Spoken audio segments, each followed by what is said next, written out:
Bueno, estamos listos, ya estamos acá. Empezando hoy una nueva entrevista de viernes con unos invitados de lujo que tenemos hoy. Ya se van a ir dando cuenta a medida que pase el tiempo de quiénes se trata. Primero vamos a esperar un poco a que la gente empiece a conectarse. Bienvenidos, bienvenidos siempre a estas citas que tenemos los viernes con los grandes protagonistas del arte y de la cultura, no solo de Colombia, sino de España y de distintos lugares del mundo.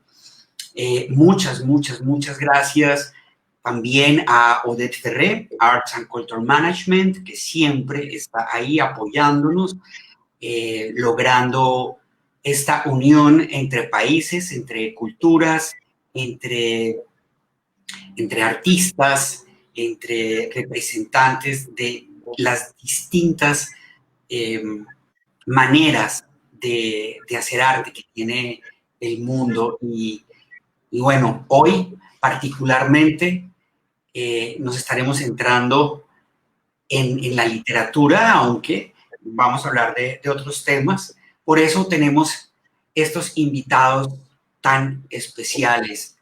Se trata de Raúl Manrique y de Claudio Pérez. Ellos dirigen el Centro de Arte Moderno de Madrid y ya vamos a conocer acerca de qué se trata, de cuál es la actividad que ha venido haciendo durante 25 años este Centro de Arte Moderno. El 18 de noviembre cumplió 25 años y vamos a hablar de la historia y de las muchas historias, además, que se han tejido alrededor de las actividades, de las exposiciones, de los personajes que han pasado por este lugar que es icónico ya en Madrid, que es un referente de lo que está pasando en el mundo de la cultura. Raúl Manrique, hola, bienvenido. Hola, Oscar. Muchas gracias por tu tiempo y muchas gracias por habernos invitado a participar en esta transmisión que creemos que es fundamental para difundir un poco la cultura en nuestra lengua, especialmente. En nuestra lengua especialmente. Claudio Pérez, muchísimas gracias también por aceptar esta invitación, por regalarnos un poco de tu tiempo, y de verdad que estoy súper complacido de tenerlos hoy acá, y sé que la gente también lo va a estar a medida que los vayan conociendo, van a ir dándose cuenta del gran trabajo que han hecho durante todos estos años. Voy a hacerles un poco una introducción de Raúl Manrique primero y luego de Claudio. Raúl nació en Quilmes, en la provincia de Buenos Aires, en 1967, y actualmente trabaja y vive en Madrid. Ha cursado estudios de dibujo y pintura en Buenos Aires, pero es ingeniero agrónomo de la Universidad Nacional de Lomas de Zamora en Buenos Aires, Argentina. Desde 1983 desarrolló actividades en artes plásticas, realizando exposiciones individuales y colectivas en diferentes países de América y Europa. Y desde 1995 dirige el Centro de Arte Moderno, habiendo sido cofundador del mismo en Argentina, porque esta idea surgió y nació inicialmente allá en Quilmes. Esta entidad es el Centro de Arte Moderno, tiene como finalidad desarrollar actividades de centro cultural y de promoción de la literatura y el arte. Y a partir de 2003, Raúl se va a vivir a Madrid y en ese momento establece también en Madrid el Centro de Arte Moderno. Y bueno, aparte de eso, es autor de libros como Juan Carlos Onetti, ensayo iconográfico, El mundo de Manuel Mujica Lainez, El infinito Borges, El universo de Julio Cortázar, Alejandra Pizarni con recorrido iconográfico, entre otros. Hay mucho más para contar de Raúl. Por ejemplo, él ha sido comisario y organizador de más de 100 exposiciones de arte y de muestras sobre escritores como Jorge Luis Borges, Juan Carlos Onetti, Ernesto Sábato, Julio Cortázar, entre otros, y ha sido organizador de más de 1000 eventos culturales, conferencias, recitales, presentaciones en Buenos Aires, en Madrid y en otras ciudades. Raúl, como ven, tiene una hoja de vida maravillosa y un recorrido de muchos años en el mundo del arte y de la cultura. Y también está con nosotros Claudio Pérez. El apellido es Míguez y, bueno, nació en Buenos Aires en 1966, estudió Derecho, es un abogado y se graduó como abogado con especialidad en Derecho Penal en la Facultad de Derecho de la Universidad de Buenos Aires, y en el 95 cofundó el Centro de Arte Moderno en la ciudad de Quilmes. En el año de 2013 se trasladó a Madrid, también siendo su coordinador hasta la actualidad. Dirigió en Buenos Aires durante 5 años la revista Brújula, dedicada al arte y a la literatura. Es editor de libros y en el año 2006 cofundó en Madrid el sello editorial del Centro Editores. Ha comisionado un gran número de exposiciones, destacándose las monografías realizadas sobre escritores como Jorge Luis Borges, Juan Carlos Onetti o Julio Cortázar. Es autor, entre otros, de los libros El Universo de Julio Cortázar, un recorrido iconográfico de Alejandra Pizarnik, El Infinito de Borges y otros. Tiene historias maravillosas con Jorge Luis Borges, porque lo conoció y se entrevistó y lo frecuentó en los últimos años de su vida. Hay muchas historias para contar acerca de los dos, pero vamos a empezar por ese evento afortunado que los unió en la vida y que después, con los años, los llevó a Madrid con esa idea de ser siempre divulgadores del arte y de la cultura en lengua hispánica, en lengua hispana, de todos estos artistas latinoamericanos. ¿Cómo fue ese encuentro? ¿Cómo se conocieron? Bueno, la verdad, si tenemos que contar una historia en lo personal, nos conocimos en una exposición en la calle. En nuestra ciudad, en Quilmes, hay una calle que se llama Rivadavia, que es una peatonal, y que, a ver, esto debe haber sido como en el 94, 93, se organizó una exposición de los artistas del municipio un sábado por la mañana en la calle, en esa peatonal, ¿no? Y nos tocó estar uno al lado del otro. Y ahí empezamos a hablar y bueno, y se fueron generando diferentes proyectos, ¿no? De ahí surgió una exposición de las fotos de Claudio en un colegio y bueno, y la posibilidad de organizar unos talleres. Y eso dio pie a generar un espacio que fue el Centro de Arte Moderno, ¿no? ¿Y cómo, qué era, hay un eco por ahí, qué era inicialmente el Centro de Arte Moderno? ¿La casa de alguien? ¿Un lugar que alquilaron? ¿Cómo empezó a funcionar ese lugar? Bueno, era una casa que alquilamos y que primero, digamos, rehabilitamos, como se diría aquí, la parte de adelante y luego se fue rehabilitando las partes ya más de atrás de la casa y bueno, fue creciendo ahí y desarrollamos por una la actividad ahí y en una sala en donde hacíamos las exposiciones 8 años antes de venir aquí a Madrid.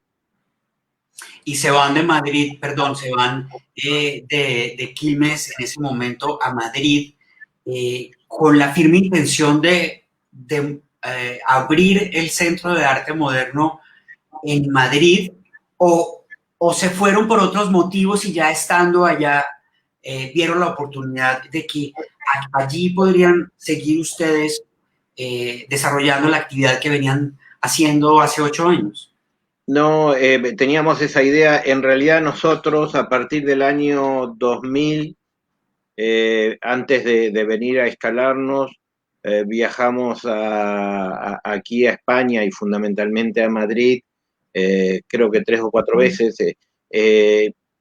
y ya ahí habíamos tomado contacto con distintas instituciones culturales y distintos agentes culturales aquí, artistas, escritores, y por otro lado, se juntó con la sensación de que en Argentina ya habíamos tocado un techo, habíamos hecho exposiciones de los principales artistas del país, ganamos el premio a la Asociación Cultural del Año de la Asociación de Críticos de Arte, estuvimos nominados a otros premios, y era, digamos, una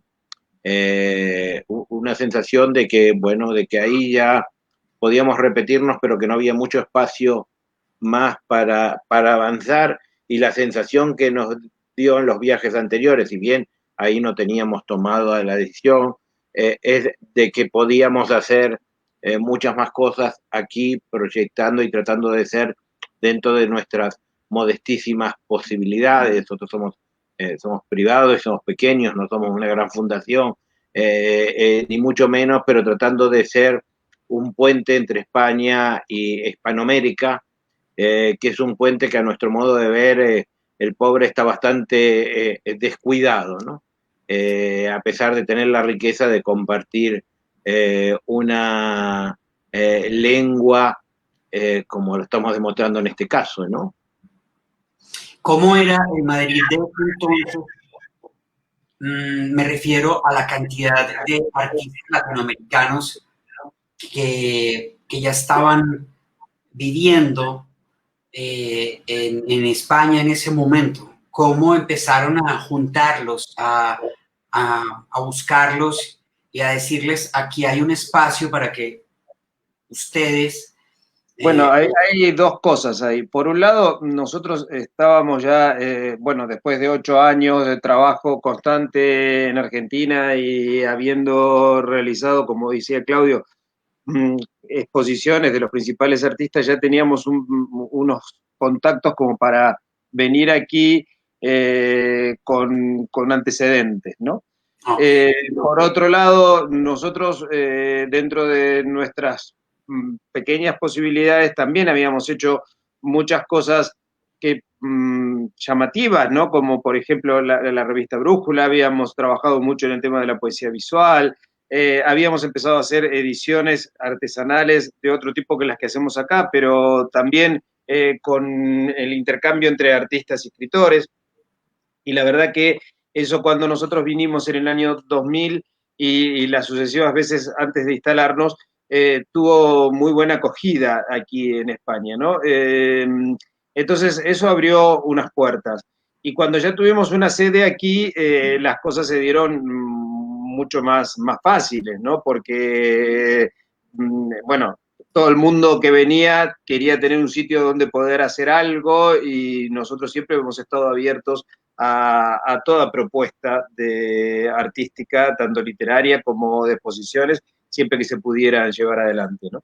Una cosa importante que nosotros insistimos en la idea de puente, ¿no? Esto tampoco es, digamos, una embajada de Latinoamérica sola, sino de intercambio. Aquí hay artistas españoles, escritores españoles que se mezclan. Creo que eso es un concepto que es bastante importante, porque los países suelen tener, España el que más, porque tiene centros de culturales o de difusión de su cultura, pero las embajadas realizan tarea, pero generalmente es como, digamos, como una promoción de un solo lado, ¿no?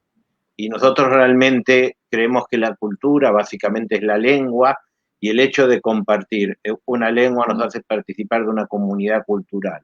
Ese es un poco el concepto que nosotros queremos remarcar, ¿no? La literatura en español para nosotros es una sola, y además el español tiene una riqueza enorme, porque siempre acá el Instituto Cervantes da la cifra de 500 millones que hablan español o demás, y yo creo que lo más enriquecedor del español es la cantidad de gente, pero sobre todo la cantidad de países que lo hablan, que le dan una riqueza. Digamos, García Márquez no podría no ser colombiano, su literatura es netamente colombiana, pero también es una literatura que puedo leer yo y entender sin necesidad de traducción siendo argentino, ¿no? Entonces, eso está en todas las artes, pero en la literatura es donde más se ve, ¿no? Uno lee un escritor del Río de la Plata y se da cuenta que del Río de la Plata un escritor cubano es diferente, un escritor colombiano es diferente, un mexicano es diferente, pero a la vez todos tenemos la misma base, ¿no? Y esa es nuestra idea, que es la que nos interesa,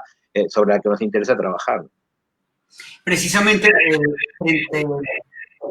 frente a ese tema, precisamente quería hacer una pregunta hace rato, porque al comparar a estos escritores que vienen de diferentes lugares, con diferentes culturas, pero hablando un idioma común, ¿cuál sería como esa característica, pero me refiero aparte del idioma, que podría definir esa literatura de habla hispana?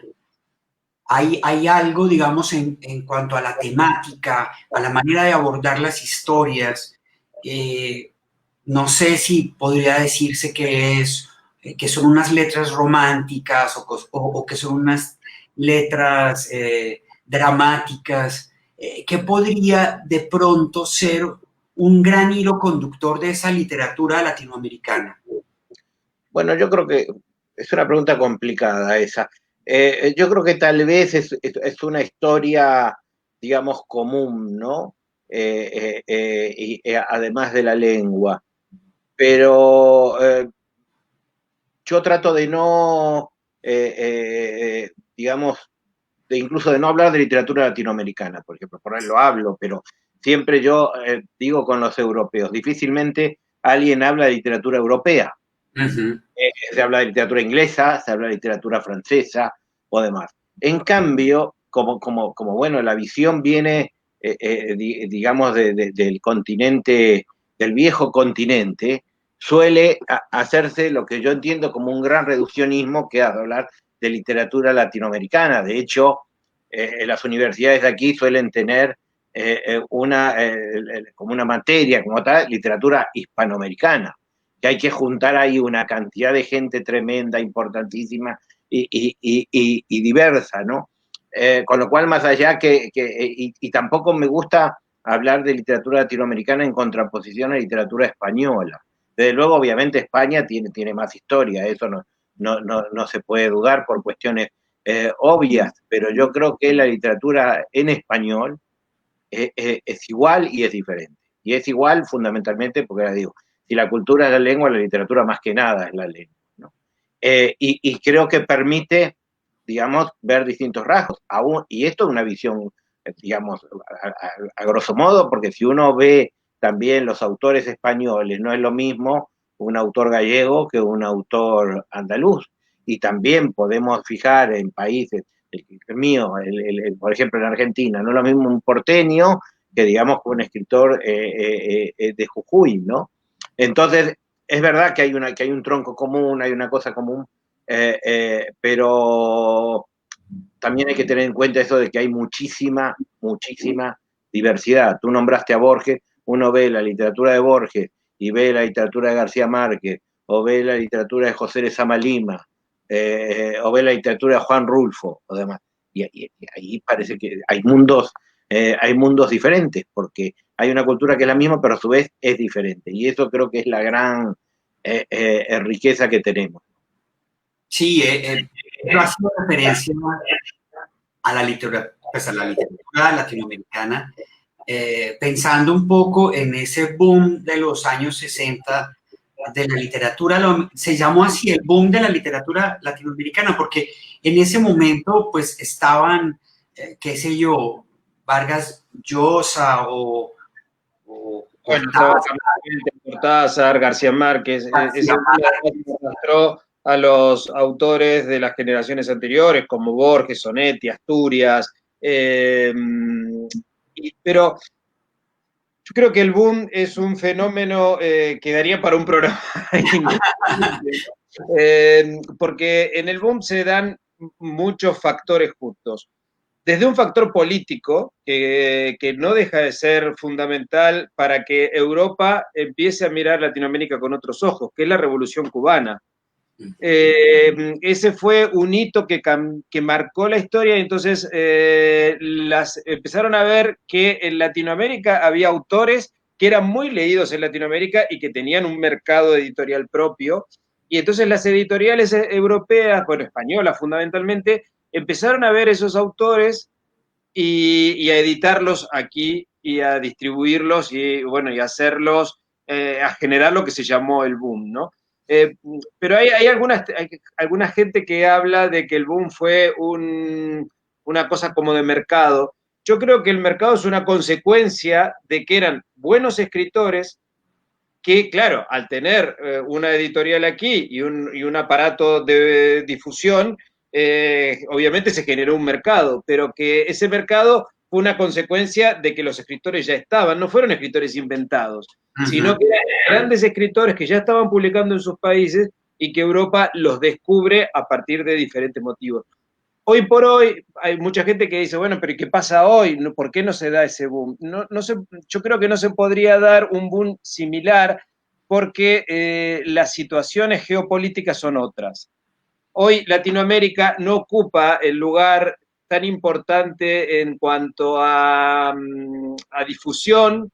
Hay otros problemas en el mundo que le restan importancia a Latinoamérica, ¿no? Pero también sigue habiendo herederos del boom, por llamarlos de alguna manera, escritores contemporáneos que están trabajando hoy, que son de excelente calidad, como los que eran en la década del 60, ¿no? Sí, yo quería, el tema del fenómeno del boom es muy interesante, porque en realidad no es un movimiento literario, no es, fundamentalmente lo que decía Raúl, digamos, la revolución cubana, que luego derivó por muchos lados, pero que en ese momento fue realmente como se vivió como un golpe de aire fresco, digamos, llamó la atención sobre Latinoamérica, que estaba poco visitada, para decirlo de alguna manera, del lado de Europa, ¿no? Entonces todavía resultaba un poco extraña, digamos, poco conocida. Hay que pensar que prácticamente en esa época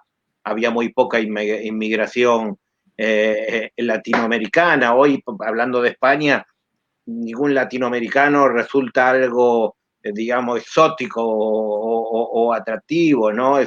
Entonces, por un lado, se empieza a mirar a Latinoamérica, por un lado, yo creo que hay tres obras fundamentales, que son La ciudad y los perros, que son 100 años de soledad, y Rayuela, aunque en mi particular opinión, la que marca el boom, y normalmente cuando la gente piensa en un escritor latinoamericano, piensa en García Márquez, creo que 100 años de soledad dejó su marca, y entonces al mirar encuentran con libros que tenían éxito, y entonces también los editores dijeron, bueno, esto vendimos, ¿por qué no buscamos otro libro de este autor? ¿O por qué no buscamos otra cosa? Y eso hace, el mismo Netti decía que él ha sido arrastrado por el boom, porque primero, encontrar un listado coincidente de autores que están dentro del boom es imposible. Cada uno tiene su propio listado. Primero porque es un fenómeno difuso. No se sabe bien, bueno, más allá, obviamente nadie duda, García Márquez, Cortázar, pero digamos, los actores un poco más secundarios, algunos los incluyen, otros no los incluyen, ¿no? Y entonces los editores y también el interés empieza a traer, pues yo siempre cito, por ejemplo, Miguel Ángel Asturias, que es un autor que suele ponerse dentro del boom, el libro más importante de Miguel Ángel Asturias de comienzo de los años 40, 20 años antes de La ciudad y los perros, el señor presidente, ¿es cierto? En el 42. Entonces, eso es, ahora, ¿qué pasa? No es solo un problema de primero, que como no habían mirado antes, encontraron en el cajón un montón de escritores. Porque había escritores de la generación de Borges, que habían nacido el último año del 19, escritores que habían nacido en el 14 como Cortázar, escritores que habían nacido en el 28 o en el 27 como García Márquez, o 28 como, o sea, se encontraron porque claro, no habían mirado nunca y se encontraron. Ahora, ¿qué pasa? Por un lado, los escritores buenos tardan en salir, no hay tantos juntos. Y además, yo creo que es lo que decía Raúl, Latinoamérica se ha convertido en algo cotidiano, y entonces hay menos. Por otro lado, también, por suerte, en Latinoamérica, hace bastantes años que la democracia parece que se ha sentado, las dictaduras también generaban mucho movimiento en Europa de solidaridad, todo el mundo sabía que Pinochet gobernaba en Chile, en Europa, y yo no estoy muy seguro que todos los europeos sepan quién gobierna en Chile hoy, porque claro, la noticia muchas veces va unida de cosas, de cosas negativas, ¿no? Entonces creo que esa es la diferencia de la realidad. Hoy no hay nombres en la literatura latinoamericana que significaran lo que significaron en otro tiempo García Márquez o Fuentes o Cortázar. Hoy se han vuelto, digamos, más minoritarios, ¿no? Pero también la literatura era... Sí. ¿Cuál es la radiografía que pueden hacer ustedes de pronto comparativamente frente a lo que pasaba antes con los escritores en lengua, en español, y lo que ha ido pasando a través de los años? Porque en todas estas décadas ustedes tienen que haber percibido un cambio en la literatura y un cambio además en los escritores y en el estilo de vida de estos escritores, porque quiero hacer esta introducción para irnos al tema del museo. Entonces, quiero hablar de esto porque me parece a mí que había, o estos escritores de antes eran más bohemios, más románticos, tenían otro estilo de vida, y a medida que pasa el tiempo, hasta llegar ahora, estos contemporáneos tienen una vida completamente distinta. No sé qué tanto será de romántico lo que conserven a futuro los de ahora, como para que estén en un museo, pero en este momento es maravilloso poder encontrar en una vitrina el paquete de cigarrillos que se fumaba o el lápiz con que escribía. Nadie va a guardar el computador en el que escribía una persona de hoy para tenerla en el museo. ¿Cómo ven ese cambio generacional y ese cambio además de las conexiones con los objetos de los escritores de antes y de los de ahora? Bueno, contesto yo. Tus preguntas son muy buenas, pero son complicadas. Hubo muchos cambios en el mundo literario. Para poner un ejemplo, tal vez el escritor más significativo por su influencia en el mundo de lengua española del siglo XX ha sido Jorge Luis Borges. Y él nunca tuvo agente literario, por ejemplo, y no tenía ni secretario. Ahora, ¿qué se produce? Además de todos los avances de la tecnología, se produce muy paralelo al boom en el mundo de lengua española, en gran parte por la tarea de Carmen Balcells, que crea su agencia literaria y demás. Los escritores se convierten en cierta manera profesionales. Julio Cortázar hasta el año 75 hacía traducciones para vivir, digamos, casi 12 años después de publicar Rayuela, ¿no? Entonces el escritor se convierte en una especie de como de músico profesional que tiene su agente y que aspira a vivir de su literatura. Entonces esto cambia la funcionalidad de la relación de los escritores con sus lectores, con sus editores, con otras cosas. Antes, por ejemplo, había editoriales pequeñas que podían tener un gran catálogo. Eso ahora se vuelve muy complicado porque, claro, las que pueden pagar los anticipos y demás son los grandes grupos. Entonces, ha cambiado muchísimo, ¿no? A veces yo digo que los escritores exitosos se convierten en cierta manera en estrellas de rock, por lo menos lo que quieren entrar, digamos. Hay que reconocer que, por ejemplo, Gabriel García Márquez, a pesar de ser, él siempre mantuvo una vida, no publicó más de lo que quiso, no daba casi actos públicos, no, pero el escritor que quiere entrar, claro, el editor le interesa esa figura que vaya por todos lados y demás. Entonces la relación de hecho cambia, más allá que también la presencia de los escritores en los medios ha cambiado. Yo creo que eso es muy importante, por eso no hay tantos nombres como antes. Antes los escritores, los intelectuales en general en el mundo tenían mayor participación en la vida pública, aparecían en los telediarios, se les consultaba. Ese papel lo han perdido, entonces la gente que no le interesa mucho la lectura no conoce a los escritores.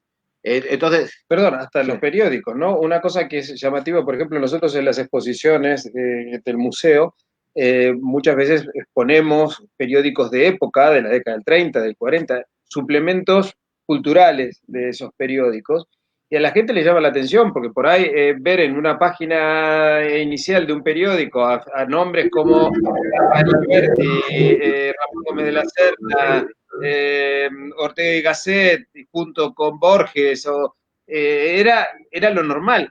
Y eso también hacía que la sociedad, por otro lado, tuviera que levantar, ¿no? Iba subiendo el nivel cultural, porque una persona común que cogía el periódico y se ponía a leerlo, estaba leyendo a un autor, pero además a un autor hablando de su literatura, de su obra.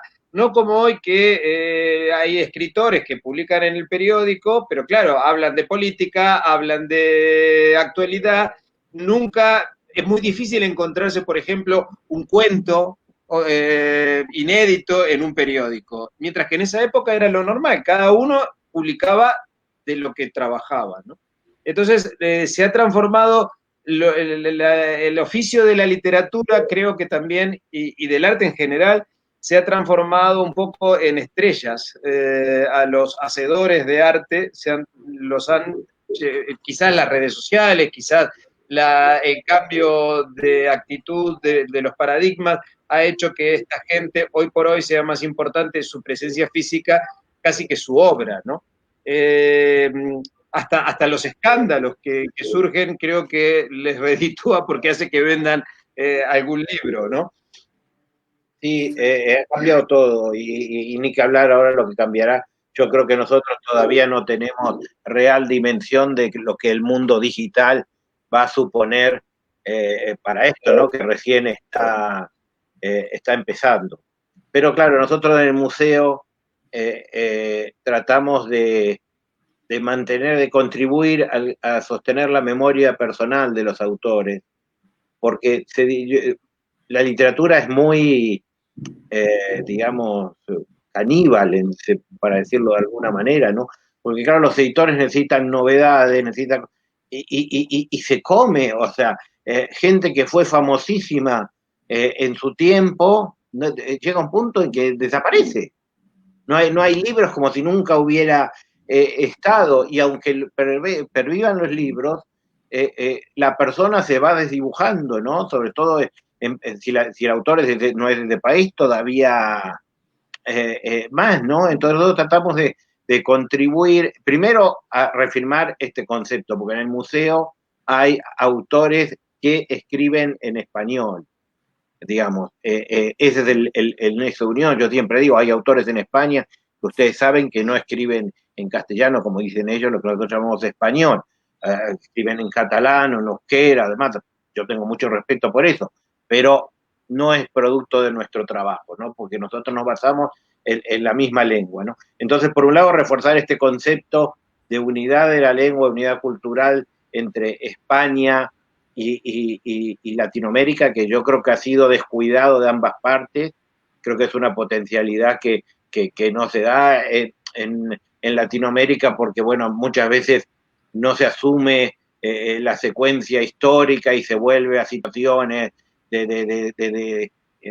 digamos, históricas ya pasadas, que me parece bien, pero hay que digerirle, y creo que tenemos que generar un futuro. Estamos hermanados alegremente o tristemente de por vida, y de España también, por en cierta manera, lo que yo llamo de alguna forma media cómica, el complejo de metrópoli, ¿no? Que a veces no digiere muy bien tomar en igual la literatura de otras cosas, pero bueno, reforzamos eso en el museo, y tenemos ese concepto, y y nos interesa, como decía recién, tratar de conservar la memoria personal, porque ese libro no se escribió solo, ese señor tenía una forma de escribir, la forma de escribir cambia mucho. Por ejemplo, Juan Carlos Onetti era un hombre que no corregía ni las pruebas que le mandaba la editorial, no corregía nada. Él decía que el perro no vuelve a su vómito, con lo cual cuando terminaba el libro no le importaba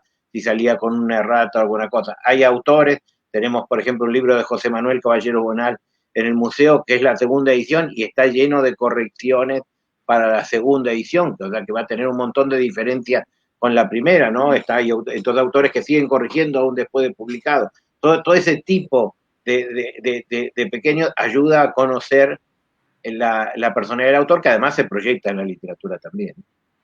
Ambos escriben, pero ambos también son editores. Sí. Esa mirada crítica es complicada cuando se juega en ambos bandos, o sea, corregir el texto del otro, dar un concepto acerca del texto del otro. Cuando se escribe, se convierte de pronto en un látigo muy fuerte.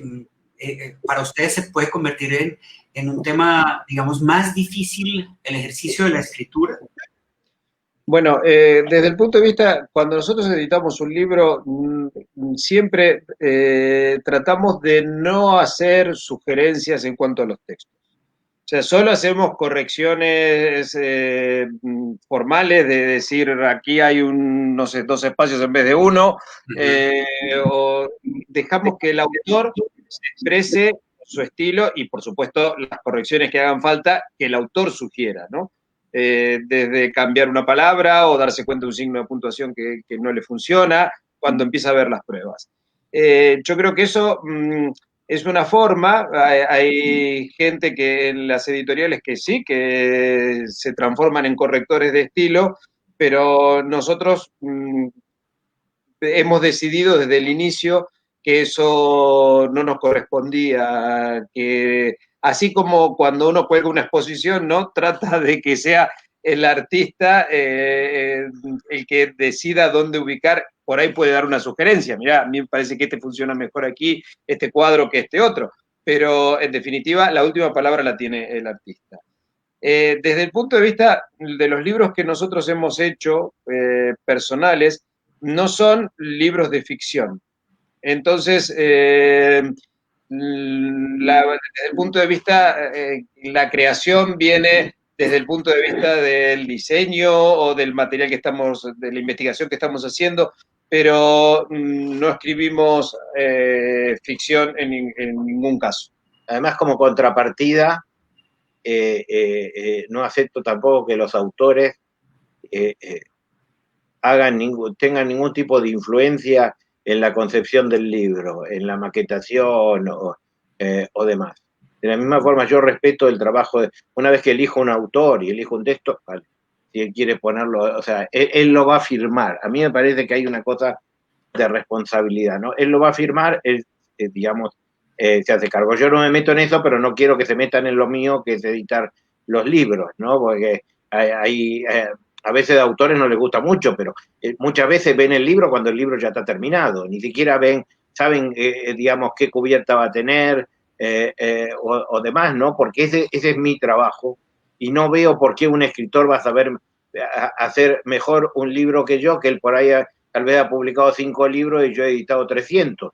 Entonces, eso creo que es la cosa. Además, creo que cada uno tiene que hacerse cargo de lo que está. Si un libro es malo, difícilmente la gente dice, hay este editor que publicó tan mal libro. Te dice, este autor, este libro no me gustó. Y si ven un libro feo, dice, qué mal que hace los libros esta editorial. Difícilmente van a decir, este autor, qué libro feo hace, porque no tiene muy clara, digamos, la diferencia, ¿no? Entonces, yo quiero, digamos, mantener la rajatabla. Yo no le digo nada, pero tampoco acepto que un autor me diga nada que tenga que ver con el formato, si el texto tiene que ir junto, separado, ese tipo de cosas sí, pero si tiene que tener tal foto en la portada o cómo tienen que ser, eso no está. Ya digo, la mayoría de los autores, también no somos una editorial particular conoce el libro totalmente hecho, no ve muestra de tapa, ni de nada, ni eligen color de papel, ni demás. Creo que eso es importante aclararlo para la gente que no nos conoce y que nos pueda estar viendo. Nosotros no hacemos libros comunes, o sea, libros de imprenta, sino que todas nuestras ediciones son libros artesanales, hechos a mano, con encuadernaciones artesanales, papeles especiales. Entonces, eso también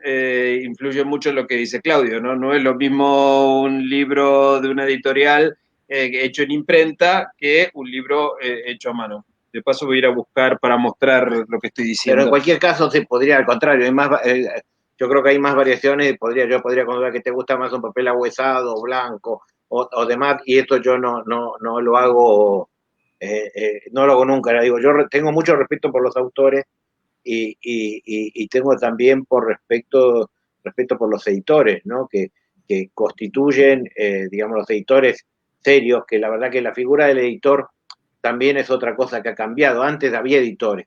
O sea, uno, por ejemplo, en Buenos Aires tenía la editorial de Losada, no sé, en Colombia podía tener La Oveja Negra, o la editorial era en México, o Joaquín Mortito. La mayoría de esas han sido comprados por grupos empresariales que lo dirigen determinada gente en determinado momento, entonces en realidad hay una línea comercial, hay que hacer determinadas cosas. Se ha perdido un poco la figura del editor, pero en los pequeños sí esto queda, y un editor se dibuja por su catálogo, ¿no? Por el tipo de libros que hace. Hay editoriales que hacen libros industriales modestos, si se quieren, recursos, pero sin embargo muy dignos y marcan una línea también, porque uno hasta cuando el tipo de tapa elige, está marcando una línea editorial, ¿no? Bueno, por ejemplo, esta es una plaquette, ¿no? Que hacemos muchas, de hecho ahora hay una colección que no encontré ninguna, por eso no la traje, que se llama Tríptico, que estamos sacando, que es una colección de poesía contemporánea española, que se llama Tríptico porque son 3 poemas de un autor o autora española, ilustrada por un artista también contemporáneo, con 3 obras, por eso 3 de cada uno. Bueno, esto es lo que está impreso, es en papel fabriano. Todos nuestros libros, me estoy yendo de la cámara, están firmados y numerados por los autores, que le da una visión de que es única, ¿no? Nadie va a tener el número 1 o el número 7 o el número 100. Este es otro tipo de edición, un poco más de lujo, podríamos decir, ¿no? Siempre con papeles artesanales, con estuches, y esta es una tercer variante, bueno, hay muchas más, pero para mostrar 3, que es lo que nosotros llamaríamos un libro de crítica, de texto, que está impreso con mucho texto y también tiene ilustraciones en otro tipo de papel, ¿no? Esto es una encuadernación a la japonesa, este tipo de libros está cosido. Estos que están con estuche son libros en ramos, o sea, las hojas están sueltas, pero siempre son, como dice Claudio, cada texto responde a un diseño y a un tipo de libro diferente. Y nosotros tratamos de no tenemos muchas colecciones, tratamos que los libros sean diferentes, pero el tipo de libro ya supone una postura editorial. Nosotros creemos que estamos convencidos, tal vez nos equivoquemos, de que digamos, con los avances tecnológicos que hay, el contenido del libro circulará mayoritariamente por otros circuitos. El libro, la gente dice, vos crees, no, el libro no va a desaparecer. Yo no digo que va a desaparecer, pero hasta hace 20 o 30 años, o 15, no sé qué fecha podemos tomar, el libro era el vehículo mayoritario de transmisión de información, de conocimiento y de literatura. De información, digamos, digamos, mundana, si se quiere, como una guía de viajes, o un manual cómo funciona una lavadora, hasta, digamos, bueno, la literatura y, por supuesto, el conocimiento enciclopédico, digamos, todo eso, digamos, ha muerto con los avances técnicos. El libro... sí, dime. ¿Cómo sienten este momento histórico de quiebre frente a que la consulta de la información no se haga en los libros, sino que se haga a través de Internet y que sea tan cambiante y tan rápida y que se actualice de una manera tan acelerada. La resistencia de alguna manera, la resistencia, yo digo, social, que se hace frente a eso, la hacen, ¿ustedes creen, los lectores de libros? No, yo creo que, mira, sinceramente yo creo que no se puede hacer una resistencia con respecto a eso. O sea, esto como que a mí me gusta andar a caballo, pero no puedo circular por aquí, por la Castellana a caballo. O sea, que hay cosas que son, digamos, imparables. Es imparable. No, no, cuando Borges le dieron el premio Cervantes, dijo que se iba a poder comprar la enciclopedia Espasacalpe, ¿no? Y Espasacalpe le mandó una de regalo. Era casi una pared ocupada con la enciclopedia. Eso ya ha muerto, porque los pisos cada vez son más pequeños, porque los libros juntan polvo, porque, digamos, o sea, nadie, con todos los errores que pueda tener Wikipedia, con toda la información falsa que circula en Internet, y tal vez con lo que yo creo que estamos con una información que nos sobrepasa, tal vez sin el tiempo de reflexión, digamos, necesario a la información, porque la información es una parte del conocimiento nada más. Eso hay que decirlo, pero bueno, esto va. Pero hay cosas que ya digo, me gusten a mí o no me guste, son iguales. El fenómeno del comercio electrónico de aquí, como de Amazon, que está destruyendo prácticamente a todo el comercio minorista. A mí puede no gustarme, pero es imparable. Entonces yo creo que no lo miro desde el punto de vista del libro, no lo veo como algo dramático, sino como que el libro se ve liberado de una carga que tiene hace 500 años. Transmitir desde una receta de cocina hasta qué monumento ver cuando uno visita Roma. Eso ya está. ¿Quién se compra una guía de viaje? Acá cerca había una librería especializada en viajes, cerró. Uno va, entra en internet, tiene 10.000 cosas, o sea que desde luego eso ha muerto. ¿Y entonces quiere decir que el libro murió? No, yo creo que el libro es un objeto, digamos, mágico en cierta manera, es una especie de caja que uno lo abre y encuentra un mundo. Lo que pasa es que es verdad que al verse liberado de eso ya el libro no cumple con ser cualquier cosa. Yo creo que el libro de bolsillo, a pesar de las crisis, la prueba está, la última crisis de aquí, por lo menos en España, no aumentó el libro de bolsillo. Porque creo que la persona que quiere un libro de bolsillo va a leer un ebook o va a leer una cosa y que le va a ser, digamos, más cómoda. ¿Qué libro va a quedar? El libro que tenga una ilustración, el libro que tenga un buen papel y demás. Y va a quedar para un público que valore ese tipo de cosas. Nuestros libros no son libros de lujo, tienen prácticamente los precios de un volumen industrial, pero se hacen nada más que 100 ejemplares. Porque tiene que ser alguien que valore que está firmado, que valore que está cortado a mano, que valore ese tipo de cosas. Yo creo que ese es el futuro del libro. Nosotros no tratamos de hacer siempre de libros de lujo, no, yo creo que ese será el futuro del libro. Yo creo que el libro todavía, porque hay gente que no tiene costumbre, pero el que va a morir es el libro de bolsillo, el libro especial, creo que no. Yo creo que el libro tiene, y lo dijiste ahorita hace un momento, es mágico, porque aparte de eso responde, y sobre todo el libro de literatura, responde a la proyección y al mundo interior del autor. Y desde ese punto de vista, lo que estamos viendo es una obra de arte. Estamos presenciando en letras el universo que una persona ha creado. Y por eso, digamos, aplaudo tanto esto que estoy descubriendo hoy de estos libros de ediciones limitadas, hechos de esta manera tan artesanal, porque le hacen un honor precisamente a la creación individual y lo convierten no en objetos de lujo por el precio, sino en objetos de lujo porque la edición es limitada y porque está hecha y están hechos con una mística diferente. Pues yo creo que se une, es un hecho creativo conjunto, el autor, el artista que lo ilustró, el editor, para transformar todo ese cúmulo de obras en una única pieza que es ese libro, ¿no? Y entonces ese libro que se transforma en una obra en sí mismo, más allá del contenido que es propio, es una obra propia de la literatura, es una obra propia del arte que lo ilustra, el trabajo del editor también es parte de esa obra de arte. Y eso es lo que nosotros consideramos que va a ser el futuro del libro, una cosa que tenga un valor en sí mismo, más allá del valor económico, eso es independiente, ¿no? Pero el valor estético en sí mismo, ¿no? Yo creo que hay que desandar un camino, porque en cualquier país que tomemos, España, Argentina, o cualquier otro país, o Colombia, o México, si uno ve las ediciones de los años 30, 40, 50, se maravilla de las ediciones que están.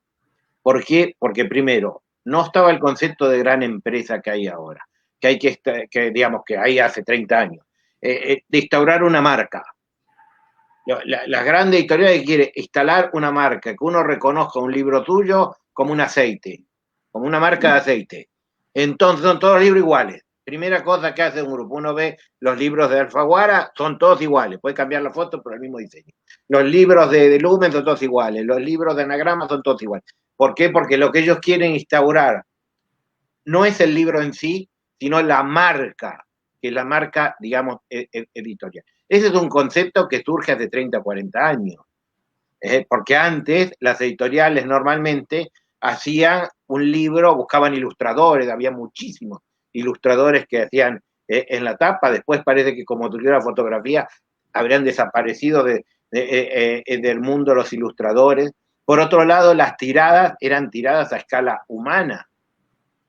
Digamos, a veces vienen escritores de cuarta categoría, además me dicen, ay, que he vendido muy poco, he vendido 2000 ejemplares. Yo siempre contesto, los primeros 3 libros de poesía de Borges juntos no llegan a 1000 ejemplares.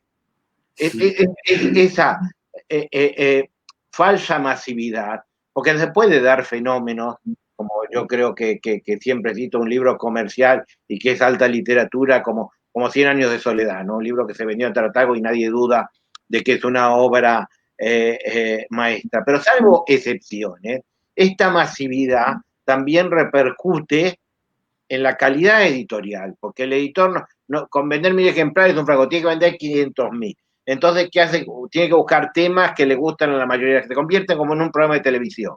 Gente que los efectos, modificaciones, cosas, se usa novela histórica, vamos con novela histórica.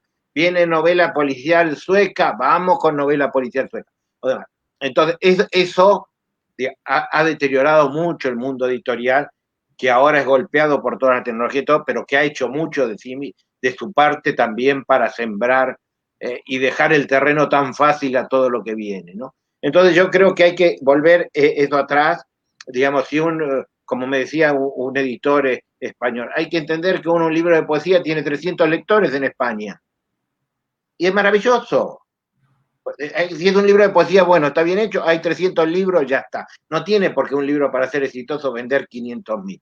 Porque claro, si no terminamos con premios manejados o con presentadores de televisión porque son famosos, que escriben cualquier novela y los publican, claro, porque hay que recurrir a cualquier recurso para vender 500.000. Es muy difícil, sinceramente.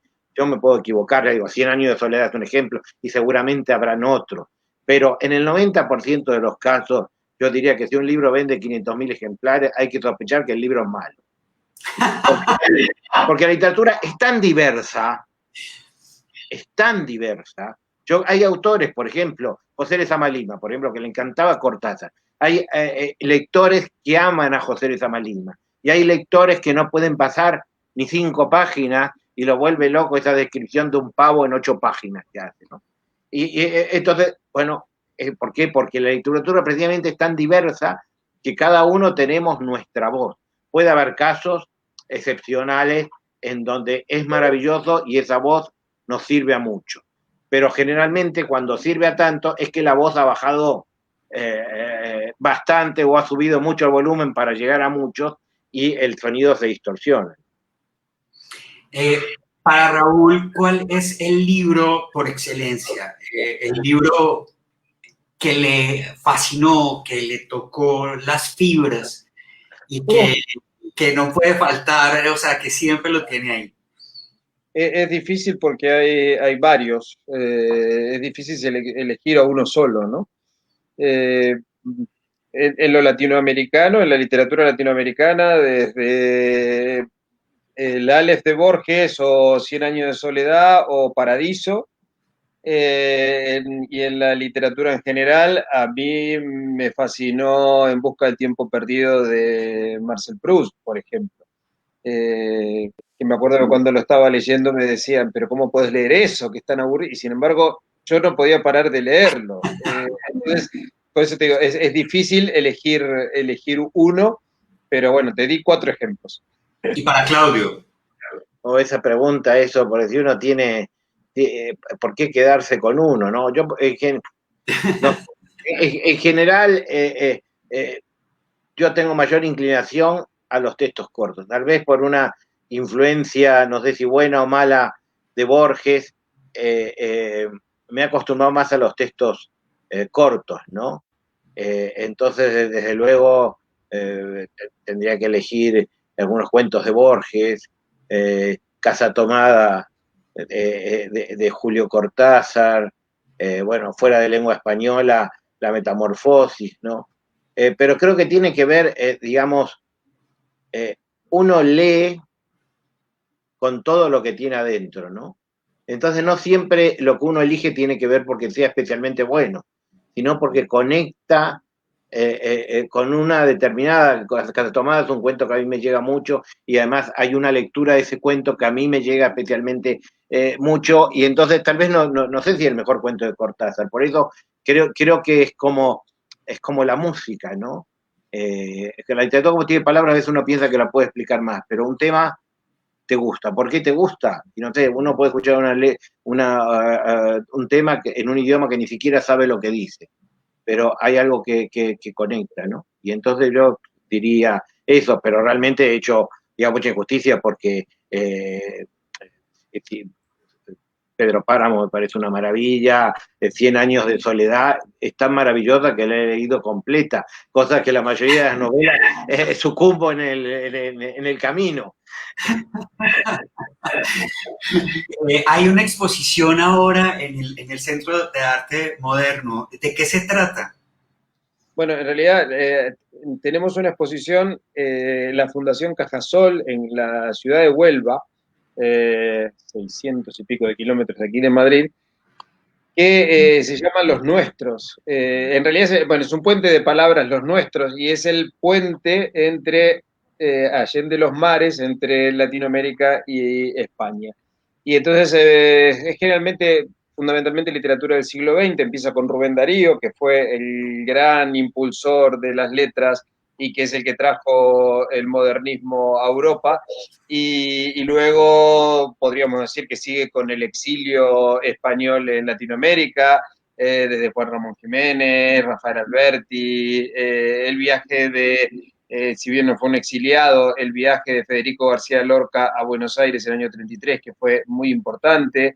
Es una exposición que tiene unas 300 piezas formadas desde la colección del Museo del Escritor, que nosotros tenemos aquí, que tú ya mencionaste, y que va recorriendo en cada vitrina entre España y Latinoamérica estos nexos de unión de los autores que han publicado del otro lado.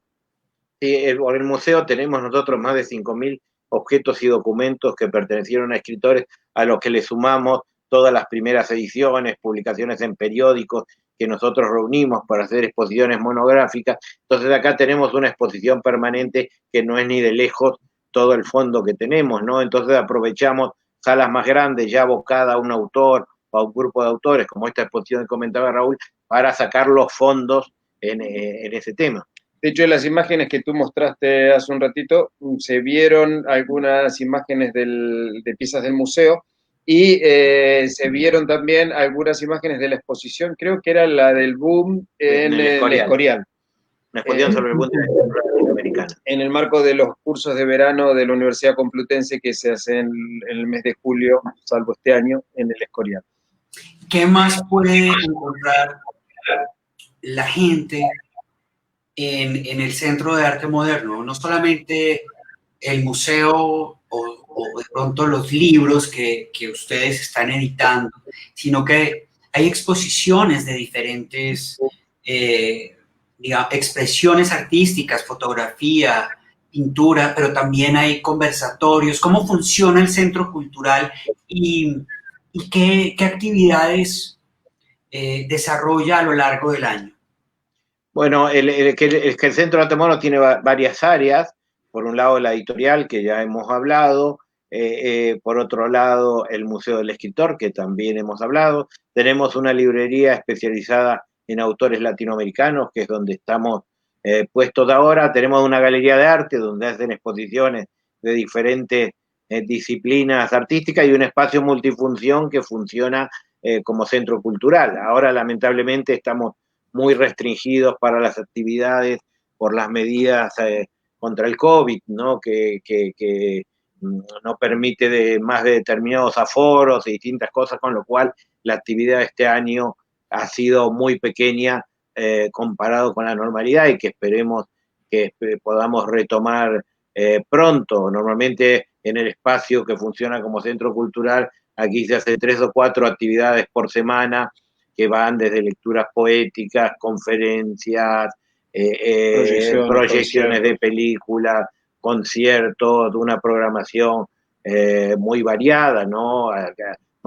Con autores nobles, autores conocidos, de distinto tipo. Acá han estado dentro de los españoles como Antonio Moneda, José Manuel Caballero Bonal, Juan Manuel Vicent, ha estado Ernesto Cardenal, Sergio Ramírez, Ricardo Piglia, bueno, diferentes homenajes a escritores que ya no están, de los que participaron sus herederos, como Borges o Cortázar o José Agustín Goytisolo, demás. Y por un lado, no solo la literatura, porque también se hacen pequeñas representaciones de teatro, porque no tenemos un teatro, pero digamos, cosas que se pueden hacer con pocos personajes o demás, también algunos conciertos, bueno, presentaciones de libros, por supuesto, de discos, lecturas, diálogos con autores. O sea, en la programación tratamos de que sea lo más variada posible. Todo el que traiga un proyecto, digamos, que la única condición que nosotros ponemos nunca es ideológica, es que se pueda realizar en términos económicos bueno, y que sea cultural. No entramos en otros ámbitos o científicos o de esos que son muy válidos, pero uno no puede abarcar todo, ¿no? Es la única condición que ponemos.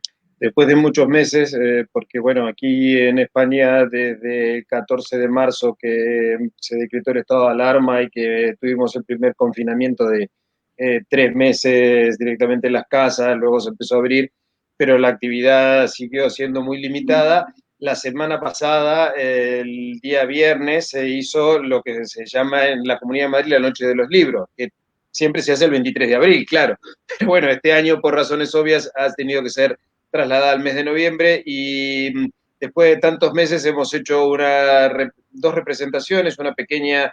Este año la dedicamos en homenaje a Benito Pérez Galdós por el centenario de su muerte y hemos hecho 2 representaciones. El día jueves hubo 2 actores que hicieron un pequeño sketch donde estaba representado Benito Pérez Galdós, y el día viernes una lectura también teatralizada de las cartas de Emilia Pardo Bazán y las cartas de amor entre ellos dos, ¿no? Entre Emilia Pardo Bazán y Benito Pérez Galdós. Y la verdad que fue sorprendente porque hay una necesidad también de la gente de volver a participar, de volver a asistir a los espacios alternativos, ¿no? Había una costumbre, se había generado una dinámica que se cortó de cuajo y bueno, a pesar de los miedos, todavía la gente ha respondido. De hecho había gente afuera, en la calle. Sí, yo creo que es importante también esto, que ahora con los medios técnicos han avanzado, o sea, no es que han avanzado, sino que la utilización de ellos ha avanzado mucho en el tema cultural por el condicionamiento de la pandemia, que yo creo que todavía es necesario el contacto personal y que la cultura está muy vinculada, digamos, a la interrelación personal. Eso creo que no cambiará. De la misma manera que una universidad que se precie no puede ser virtual, porque el mundo universitario es una parte muy importante, la interacción con profesores, con alumnos, ¿sí? Creo que en el tema cultural es lo mismo. Y creo que también esto tiene que ver con el museo que hablábamos recién, ¿no? También creo que lo material, lo objetual, lo que se toca, lo que tiene olor, como estos libros que hacemos nosotros o demás, creo que no va a sucumbir a lo virtual, porque la pantalla de un ordenador es una pantalla que es muy útil, pero creo que tenemos que seguir encontrándonos con gente, tocando, sintiendo, y eso creo que no va a cambiar por más que la técnica avance, lo que avance. Sí, a eso me refería cuando les decía que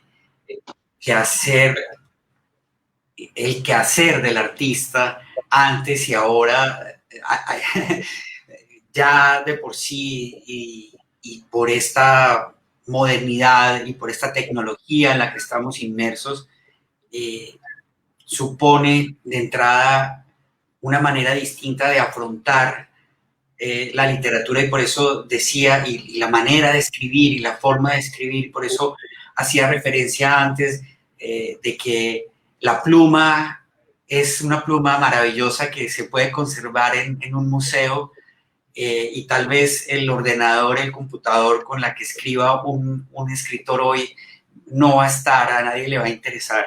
Perdón que te interrumpa un segundo, vos sabés que hay un ejemplo de eso, que es la primera novela que escribió Sergio Ramírez, están los 5 disquetes de 8 1/4, ¿no? Los 5 1/4, los grandes, que cuando los trajo dijo, bueno, esta es el manuscrito, por decirlo de alguna manera, porque es un mecanoscrito o computador escrito original de la primera novela, con el agravante de que ya aquí en España, salvo la Biblioteca Nacional, nadie tiene equipos para poderlos leer. O sea que además se ha perdido la información que hay ahí adentro, como la información de su momento, ¿no? Porque el libro sigue vigente, lo siguen editando, pero ese documento ya es muy difícil de poder acceder a él. No, y ya pues hoy en día pues se salva por la nube, pero en ese momento de la tecnología que no nos llueva. no hay manera de recuperarlo. De verdad que es un placer enorme estar con ustedes. Ya me robé un poco más de una hora, así que los voy a dejar descansar. Hay muchos temas que se quedan por fuera, será para una próxima oportunidad. De verdad que aprendí y sé que la gente que está conectada y que va a ver la entrevista después, cuando, pues porque queda montada en las redes, la ven después, se van a dar cuenta de que ustedes dos representan un mundo apasionante, una responsabilidad que cada vez menos asumen, pensaría yo, que es buscar y preservar ese romanticismo que tiene la literatura, esa manera artesanal también de hacer los libros, y esa mística, como lo digo, que es maravillosa, tantos años dedicados y tantas satisfacciones que con seguridad sé que han tenido. Vienen tiempos muy buenos porque sé que la gente cada vez admira más y busca más este tipo de productos. Hay gente que empieza a sentir de alguna forma un rechazo a este mundo tan caótico, tan veloz, y, y poder acercarse a este tipo de trabajos es un bálsamo ante todo este caos del mundo. Voy a leerles un poco los saludos.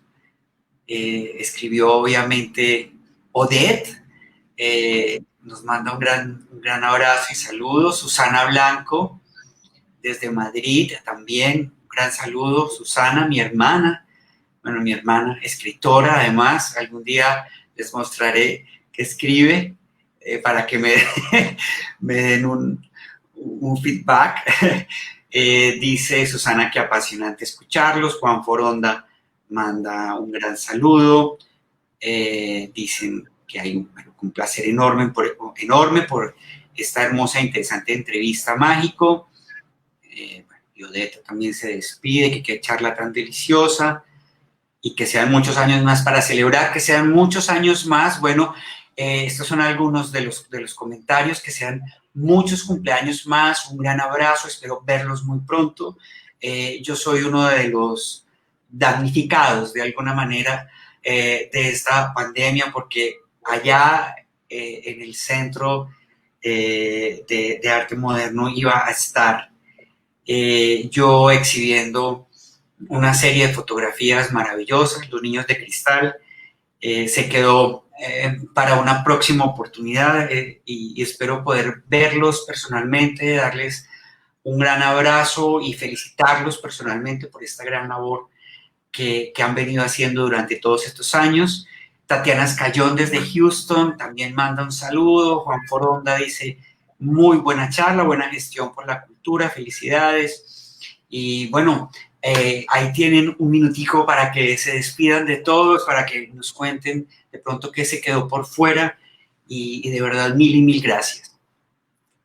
Bueno, muchísimas gracias a ti por tu tiempo, por tu interés.